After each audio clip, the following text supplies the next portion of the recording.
Hi, folks. Chris Voss here from the ChrisVossShow.com, the ChrisVossShow.com. Hey, we're coming here with another great podcast. We certainly appreciate you. Oh, my gosh. Be sure to watch the last week's coverage, oh, my God, of CES Show 2022. It was a crazy time. It was a lot of fun. It was a great show. And we interviewed a ton of booths. I think there's about 20 or 30 videos to take and watch.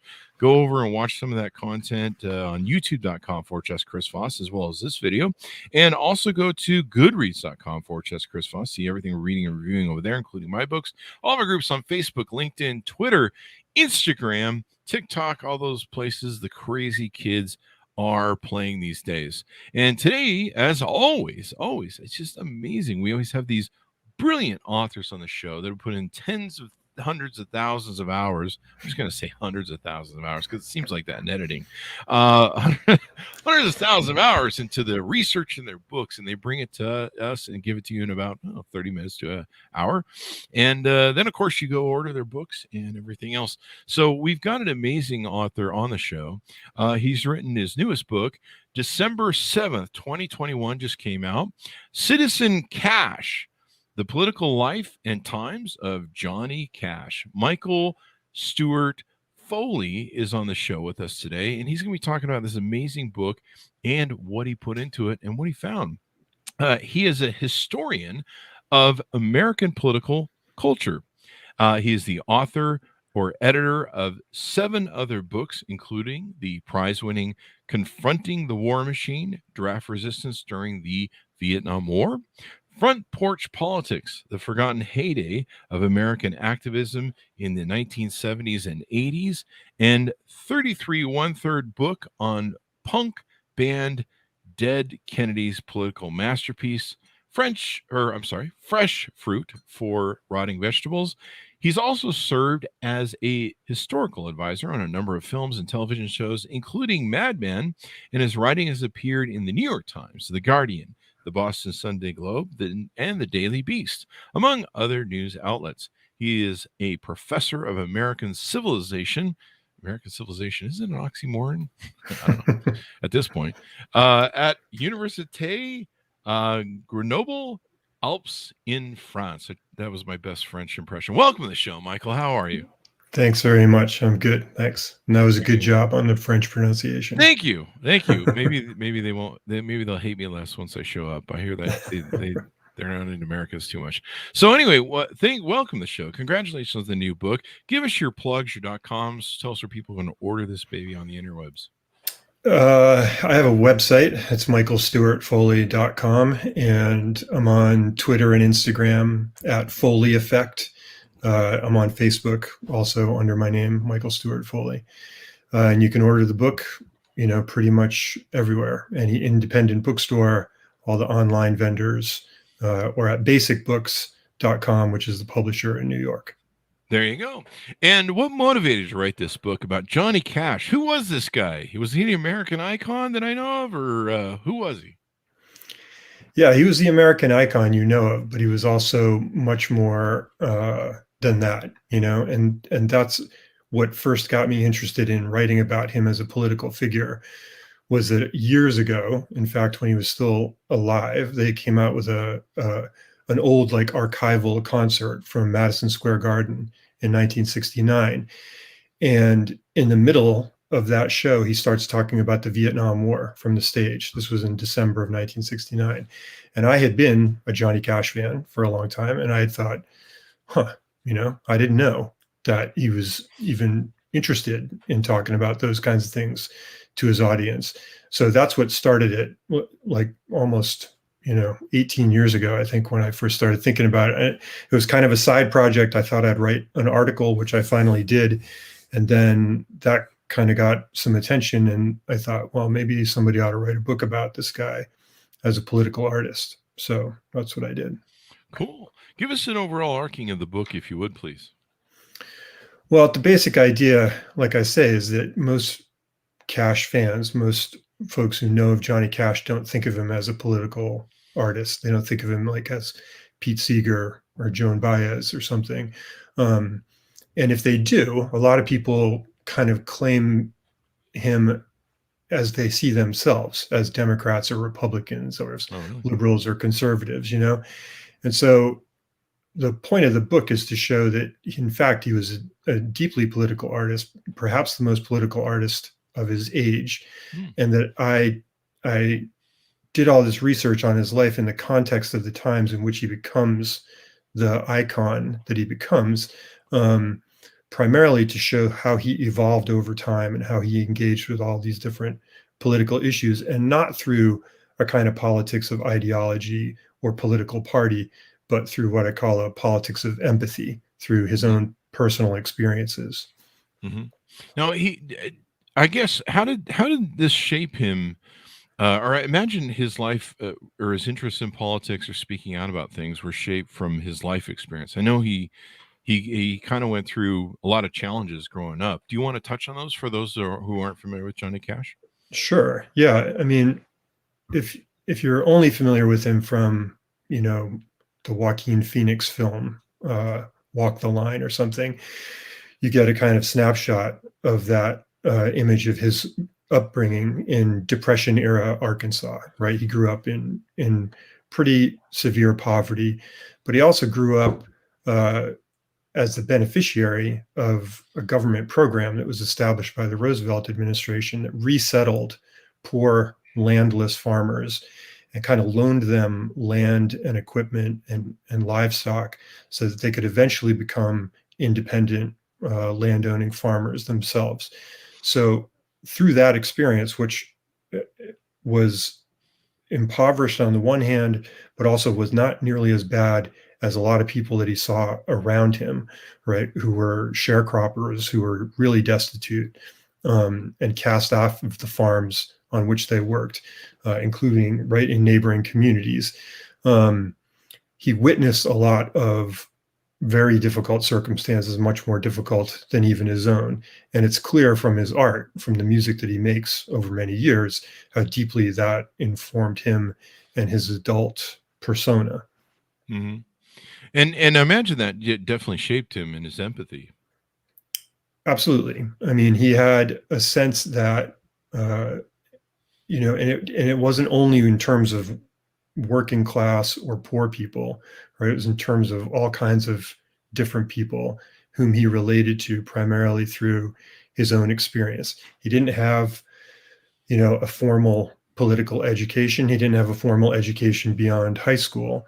But he was a very smart guy, and he was an autodidact who read a lot on his own and who was an intensely passionate researcher. So that by the time we get to the early 60s and he's moved from Sun Records to Columbia Records, he started to do a lot of these concept albums, which were mostly based on his own deep research on particular subjects. And that, as I talk about in the book, was a function of his empathy. It was a way that he related to people. Sometimes they were people who were a lot like himself, who he saw as being a lot like himself, but sometimes there were people who weren't like him, but who he made the effort, an earnest effort to kind of understand and walk in their shoes before he produced, a song or an album about them. Mm-hmm. And what do you, when you talk about him being one of the most important political artists of his time, can you explain what made him so unique, I guess? Yeah, I think the key thing, there's a couple of key things, right? Because obviously in the period of the 1960s, which we associate with political tumult and political polarization over a variety of issues, right? Over the civil rights movement, over the Vietnam War, over law and order, urban unrest, things like that, right? Cash produced, like I say, a series of concept albums that are fundamentally political pieces of work. So that's part of it, right? And it's not as though he was, waving a banner, like a "We Shall Overcome" banner or something like that we associate with the images of the 60s. And he's not marching at the front of marches the way that some folk singers were. But he was earnestly engaged with political issues throughout that period and kind of evolved in his confidence to speak out on them. And then what ends up happening is that, he does those 2 prison albums at the end of the 60s at Folsom Prison and at San Quentin. And that gets him a television show on ABC, a weekly television show, a variety show, in which he uses the weekly appearance as a kind of platform to engage with political issues. Not every single week, but most weeks. He has something to say about topical issues that are confronting the country. And he does it in a way that's not, as I say, ideological or ham-fisted. He does it in a way where it's relatable, and relatable for the audience, both the live audience that was watching the show and the millions of people watching on television. Mm-hmm. And how important was that show to what he was trying to do? It was enormously important. I mean, he used it very, very deliberately to speak to these particular issues about class and poverty, right? To speak about Native American rights, to speak about race, to speak about warfare and the Vietnam War in particular, to speak about his faith, right? And the way that his faith informed his political views. So in each show, he had these different moments. Like the show is a variety show, like a lot of variety shows at the time, but he used certain segments, sometimes a monologue that he had at the end of the show where he would talk about something that was on his mind. Frequently, he used this segment that was called Ride This Train, which was named for an earlier album that he had done, where he kind of took viewers on a train ride to some, place in American history, or to experience the ways of life of some other Americans. It could have been Native Americans or prisoners or truck drivers or coal miners, And often in those segments, he would have something to say as well about the political importance of this subject, right? And he would editorialize, not bluntly, right? He was never, or not often, kind of hitting people over the head with a political message, but he didn't have to do any of that. There were lots of variety shows on television, including country music stars like Glenn Campbell, and they weren't doing stuff like that. Cash was the one who was kind of pioneering it. So was he aware that, sometimes when you push people too hard or you shove something in their face too hard, it moves them away, or if you challenge people's belief systems too hard, and sometimes you need to be more subtle and, help them come to the realization on their own? Was that what he was trying to achieve? Well, I think that's a good, guess. We don't actually know. He never wrote about it himself. He didn't talk about it, about thinking of himself as a political artist. He didn't talk about the way that he addressed these kinds of issues on the television show very much. So we don't know exactly, what he was thinking. And there has been speculation over the years that, well, maybe he was trying not to, make one part of his audience too angry, and he was trying to have it both ways or something like that. But I also don't think there's any evidence for that. I haven't come across any evidence, on his part or his manager's part that was like, whoa, you should really, take it easy on this particular issue. And in fact, the one time that something like that does happen is when producers of the television show get concerned that he's talking about religion too much, right? And he doesn't stop. He doubled down, in fact, and introduced it and spoke more directly about it on the show. Even had a couple of episodes towards the end of the show's run that were just about gospel music, and had the Reverend Billy Graham on, and spoke more openly about his faith.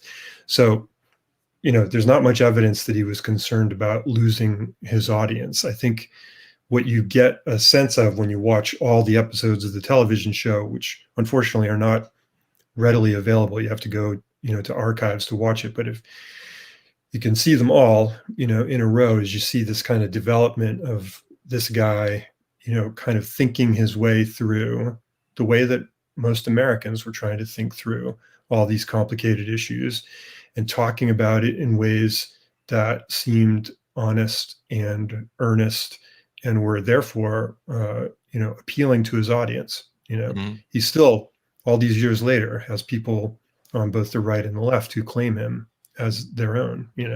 Yeah. He was frequently associated with Billy Graham and Richard Nixon. So did that make him a typical Christian conservative? Well, no. And that's one of the interesting things that I discovered in the course of doing the research for the book, is that he, had tremendous admiration for Billy Graham, as lots of evangelical Christians did at the time, and still do, right? And there was a time when he spoke admiringly, or at least in support of President Nixon and his handling of the Vietnam War, which he later backed off of. And in fact, there's a whole episode where he performed at the White House and sang a song that was basically supporting the right of young people to question, their leaders on things Mm-hmm. like the war. But in terms of his faith, it was what comes through very clearly if you read the stuff that he wrote and the interviews that he gave over many, many years, is that although he never has like a cross word for somebody like Billy Graham, he spoke in a very specific way about the way that he thought that Christians should behave in America and behave in the world. And that was as a witness, right? As witness to the poor, as witness to those who struggle, as to those who are having a hard time. On his television show, he spoke more than once about lending a hand to a neighbor, right? And he did not speak in the ways that we associate with, say, Billy Graham and Christian conservatives on the hot button issues. In fact, he didn't really ever talk about those things publicly, about Mm-hmm. questions like abortion or gay rights or anything like that, right? Where Billy Graham was very concerned with permissiveness and how that was destroying the fabric of the country. Cash has nothing to say about that publicly, and in fact, he's really pushing Graham in some ways to reach out to young people, who are thought to be lost at the time by a lot of Christian conservatives, right? Mm-hmm. I'm looking at the pictures online of Richard Nixon and that appearance where he performed at the White House. What did Nixon think of that? When he's saying one thing about how young people should be able to choose their thing. How did that whole thing go over with Tricky Dick? Well, we don't have a lot of evidence from people who were there, except that Dan Rather, who was then still a pretty young reporter for CBS News, was present and gave a report on CBS that night after Cash had performed, and noted that Cash, had said on his television show that he supported. This was a few months before, had supported the president's plan for peace in Vietnam, and then he comes and he says the same kind of thing from the stage at the White House, in the East Room of the White House. But then he goes on to perform the song "What Is Truth," which he had just written, for young people in the weeks leading up to the performance at the White House, and finishes the song by saying, "Mr. President, we hope you can end this war sooner than even you think you can, and bring the boys home even sooner than you think is possible." And Dan Rather reported that night that the president seemed a little surprised, that here's this guy who he clearly invited to the White House as a political ally is all of a sudden bringing up the Vietnam War, Mm-hmm. That's very interesting. Did he pull him in thinking he would be on his side, and maybe thinking he was a Christian conservative and stuff like that? Or I know at the same time he's being with Elvis and trying to align himself with everybody to be cool, I guess. I don't know. Yeah, I mean, there was definitely, part of Nixon's team was interested in trying to align him with anybody who seemed cool, which, was a struggle. But it's pretty clear that what happened was, Nixon wasn't much of a country music fan. He was more of a Broadway show tunes kind of guy.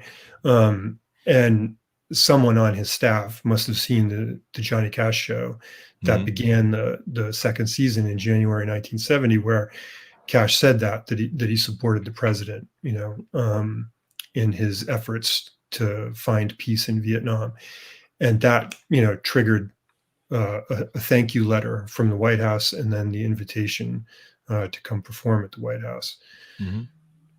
And it looks like there were a lot of interesting people that were outspoken on a lot of these different subjects on his show. Neil Young, I don't know about Kenny Rogers, James Taylor, I think, speaks out on stuff. Roy Orbison, that's Bob Dylan, of course, Joni Mitchell. Many of these people appeared on the show, and I don't know, did they exert any influence of what their political things are? I know Bob Dylan, I think, talked a lot about politics, didn't he?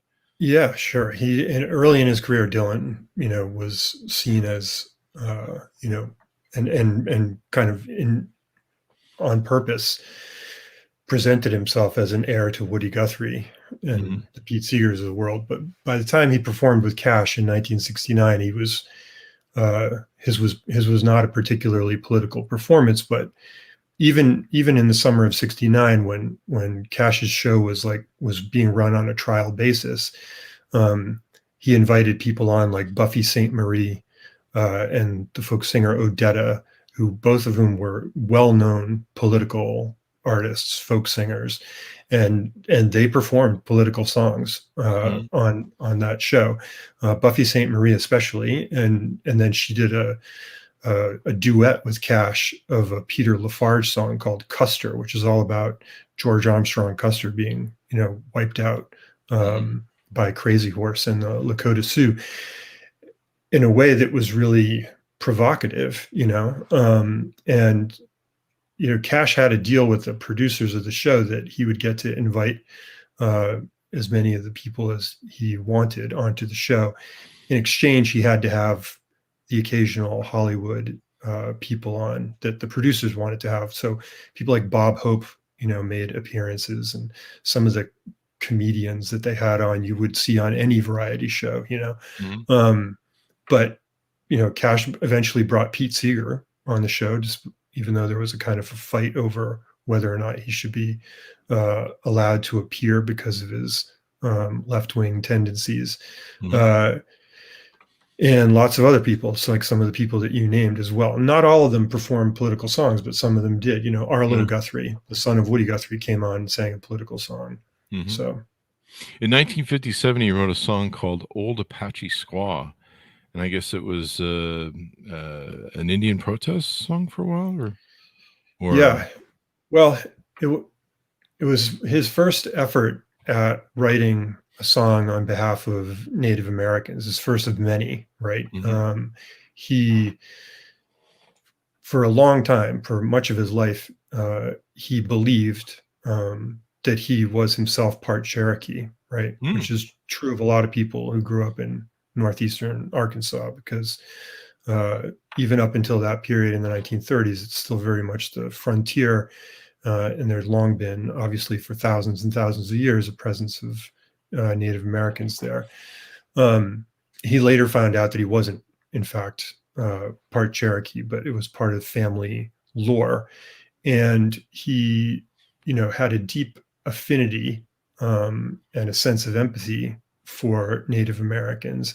And Old Apache Squaws, he wrote that when he was still on Sun Records and was first, thinking about Native Americans. And it's not exactly a protest song, but you can see it now as a prequel to what's going to become a series of protest songs on behalf of Native Americans.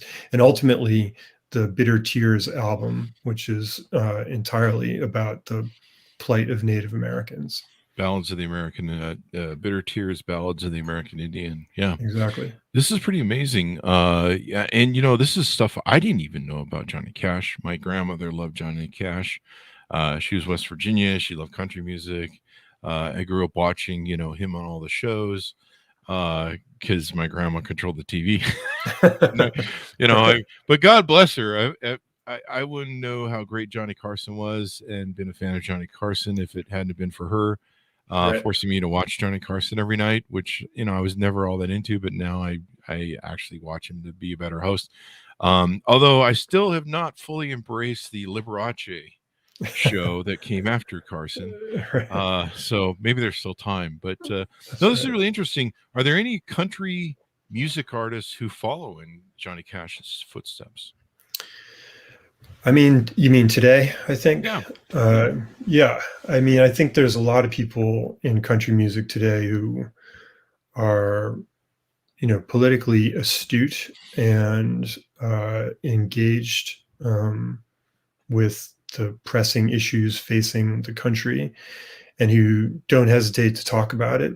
I think it's a little bit, the landscape, because of the media changes and the changes in technology, has obviously, it's not the same as it was, when there were 3 television networks, and I think, we've seen people get into trouble, for a stray statement they make politically, because then they can just be crucified, in a matter of minutes, on social media. And, I think that makes it even more interesting and more challenging for country music artists today. But I think, there are people, I think somebody like Jason Isbell, particularly on the question of race,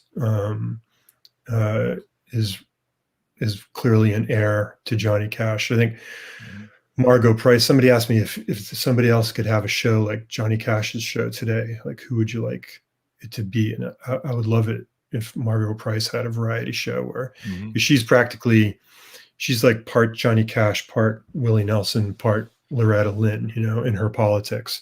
And it would be pretty entertaining if anybody wanted to have variety shows again. I myself grew up in an era of watching lots of variety shows, and they clearly got tired of them at a certain point, and then they all mostly disappeared. But if you could have one like the Johnny Cash show again, I think that would be pretty fascinating.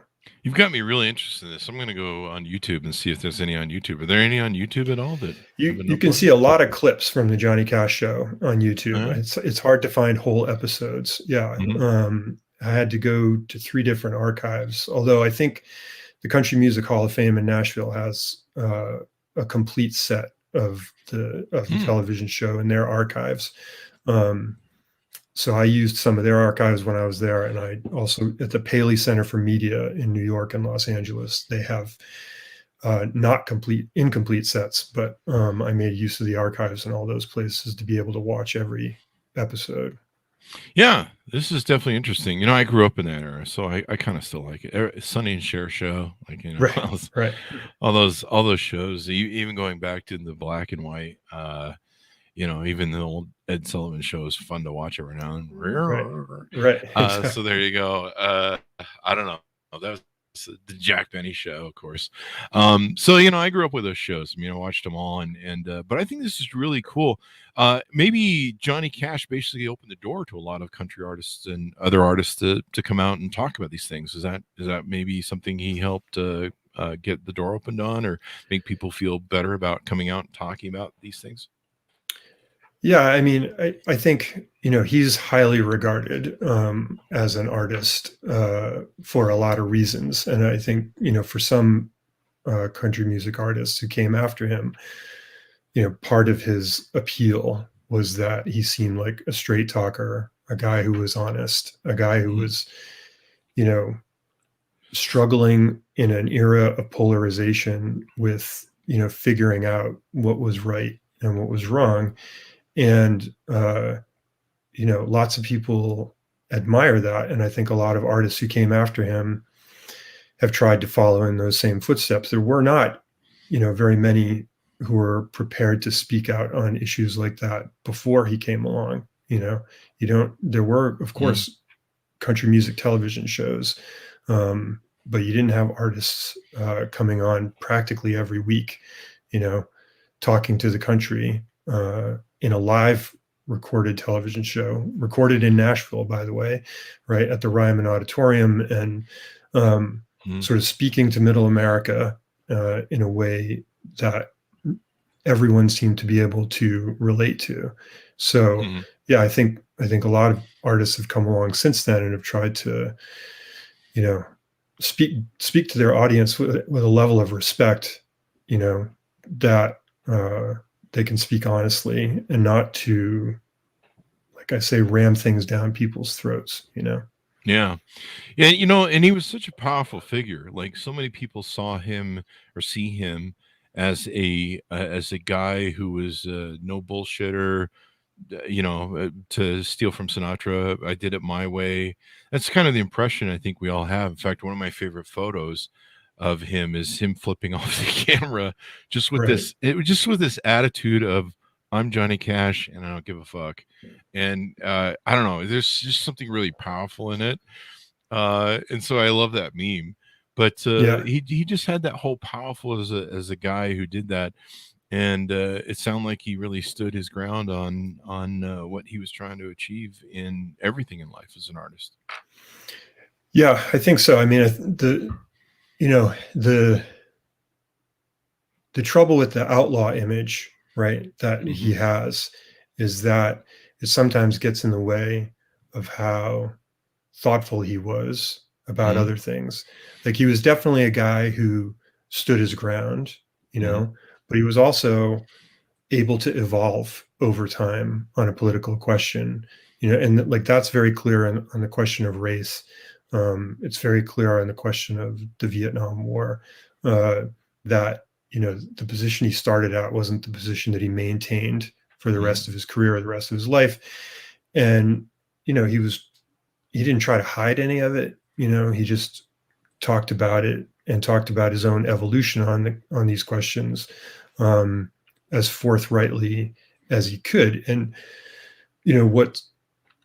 what gets lost, in the outlaw image, and of course the outlaw image is a big part of the marketing behind him, just like the earlier impoverished image was an important part of his the marketing of his brand, when he was early in his career, is that you can lose sight of this empathy that I'm talking about, where he's, the way that he evolves over time is because of the way that he relates to people and the way that he experiences things in his own personal life, and like on the Vietnam War, it's the death of young people, of young Americans being killed in that war, people who were the sons of friends of his, and he's a veteran himself. So he's very supportive of veterans. He respects the authority of the president, but it also, tears him to pieces when Jimmy Howard, the son of Jan Howard and Harlan Howard, country music stars themselves, gets killed in Vietnam, and he spoke about that and wrote music about it. So I think that's equally important, right? Is that part of the way that he, as you say, he sort of makes his stands and he comes across as very authentic, is in his ability also to show that it's possible to change over time, Yeah. It's really interesting that whole time. I mean, people don't realize how, unless you grew up in that era, like me and you both did, I believe. Unless you grew up in that era, you didn't understand how hard that was, because you had a country that, technically had never lost a war, never given up. And then you had, old people who still had this hard old line. And then you had young people who were like, this is an abomination for a war that was going on for way too long, which is kind of funny to compare to the Afghanistan war of 20 years. But it was going on for way too long. And of course, there's so many more loss of life that took place during that war. But it was a real interesting time and pivotal time for America, both with race riots and civil rights and women's rights, and just everything was being challenged of the status quo. And it was a really hard time for everyone at that time to try and figure out what side you should be on or what was right and wrong. Right. And in that way, it's not so different from our own time, where, the country is polarized. We're all lamenting how polarized the country is. And, a politics of empathy and the way that Cash engaged with political issues, is perhaps a model for how to deal with this kind of polarization, right? Instead of just kind of digging your heels in and sticking to your guns on one issue, whatever it is, right?